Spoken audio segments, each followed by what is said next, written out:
আমাৰ ইছলামিক যিখন সমাজ সেই সমাজৰ সমস্যাৰ ওপৰতো আমি ইয়াত আলোচনা কৰিছোঁ আৰু পবিত্ৰ আল্লাহৰ যি বাণী হযৰত বিশ্বনবী হযৰত মুহাম্মদে আমাৰ বাবে লৈ আহিছিল তাৰো কথা আমাৰ বিভিন্নজন বক্তাই ইয়াতে আলোচনা কৰিছে। মই দুআষাৰ কথা ক'ব খুজিছোঁ এইটোৱে যে পৃথিৱীত যিমান ধৰ্ম আছে, হিন্দু ধৰ্ম আছে, খ্ৰীষ্টান ধৰ্ম আছে বা আন যিমান ধৰ্ম আছে, এই ধৰ্মবিলাকৰ গোটেই ধৰ্মবিলাকৰ ভিতৰত আটাইতকৈ শিক্ষা আৰু জ্ঞানৰ ওপৰত আটাইতকৈ গুৰুত্ব দিয়া ধৰ্মগ্ৰন্থখন হ'ল পবিত্ৰ কোৰাণ শ্বৰীফ। পবিত্ৰ কোৰাণ শ্বৰীফত প্ৰথম শব্দটোৰ পৰাই শেষলৈকে এই পবিত্ৰ কোৰাণ শ্বৰীফে জ্ঞান আৰু শিক্ষাৰ ওপৰত আটাইতকৈ বেছি গুৰুত্ব দি আহিছে আৰু এই পবিত্ৰ ইছলাম ধৰ্মৰ এজন এজন পবিত্ৰ সেৱক হিচাপে, এজন এজন সদস্য হিচাপে এই যিটো জ্ঞানৰ যি পৰম্পৰা বা শিক্ষাৰ যি পৰম্পৰা ইয়াক ধৰি ৰখাটো আমাৰ আটাইৰে আমাৰ দায়িত্ব,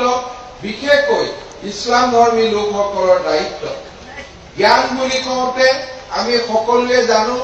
যে আমাৰ বিশ্বনবী হযৰত মুহাম্মদে জ্ঞানৰ বাবে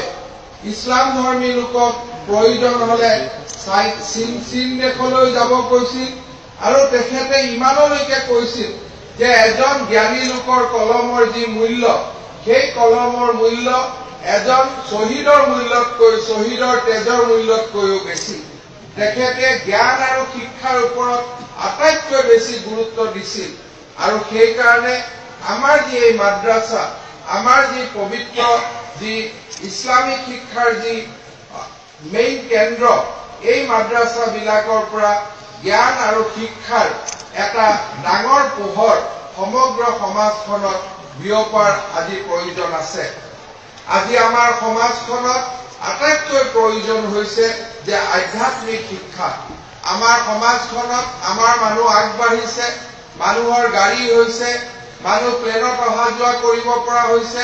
মানুহৰ টকা পইচা হৈছে, কিন্তু আধ্যাত্মিক শিক্ষা নোহোৱা কাৰণে মানুহে যিটো নিজৰ আটাইতকৈ ডাঙৰ চৰিত্ৰ মানুহ বুলি ক'লে যি বুজা যায়, সেই মানুহৰ চৰিত্ৰটো লাহে লাহে মানুহে হেৰুৱাই পেলাইছে। আজি মানুহে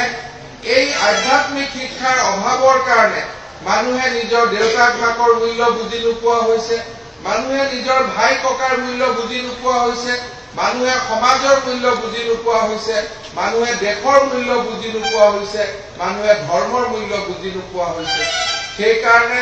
আজি আমি যি ধৰ্মতে পালন নকৰো কিয়, প্ৰতিটো ধৰ্মই আমাক যি আধ্যাত্মিক শিক্ষা দিছে, সেই আধ্যাত্মিক শিক্ষাৰ আজি আমি গুৰুত্ব অনুভৱ কৰাৰ সময় আহি পৰিছে আৰু আধ্যাত্মিক শিক্ষা আৰু সাধাৰণ শিক্ষা বা জেনেৰেল এডুকেশ্যনৰ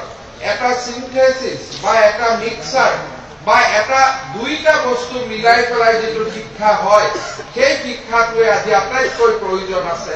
আমি যদি ফিজিক্স শিকিছো, আমি যদি কেমিষ্ট্ৰি শিকিছো, আমি যদি মেথামেটিক্স শিকিছো, আমি যদি ইংৰাজী শিকিছো, কিন্তু আমি যদি স্পিৰিচুৱেল সায়েন্স যদি আমি শিকা নাই, তেতিয়াহ'লে আমি পূৰ্ণ মানুহ বা আমি টোটেল মানুহ কেতিয়াও আমি হ'ব নোৱাৰো। সেইবাবে আজি আমাৰ সমাজখনৰ লক্ষ্য হ'ব লাগে যে আমাৰ সমাজৰ উঠি অহা প্ৰজন্মক আজি আমি কেনেকৈ আধ্যাত্মিক শিক্ষাৰে শিক্ষিত কৰিব পাৰো। আজি উত্তৰ পূব ভাৰতৰ জদুৱাটো তামিল আৰু উত্তৰ পূব ভাৰত এমাৰকে চৰিয়ৰ এই অনুষ্ঠানৰ ফালৰ পৰা আমাৰ সোৱাইলি মাদ্ৰাছা বা বিভিন্ন ধৰণৰ অনুষ্ঠানৰ জৰিয়তে একেবাৰে সৰুৰ পৰাই আমাৰ ল'ৰা ছোৱালীসকলক আধ্যাত্মিক শিক্ষা দিয়াৰ এটা বিৰাট ডাঙৰ প্ৰচেষ্টা এটা আমাৰ হুজুৰৰ নেতৃত্বত আজি আমাৰ গোটেই নৰ্থ ইষ্ট ইণ্ডিয়াত আৰম্ভ হৈছে। প্ৰায় ৪,০০০তকৈ বেছি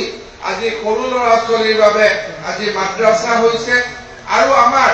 সমগ্ৰ মাদ্ৰাছা শিক্ষাৰ কেন্দ্ৰবিন্দু হিচাপে এই দেৱাইল টাইটেল মাদ্ৰাছাই আজি সমগ্ৰ দেশৰ ভিতৰতে এটা ডাঙৰ সুনাম কঢ়িয়াই আনিবলৈ সক্ষম হৈছে।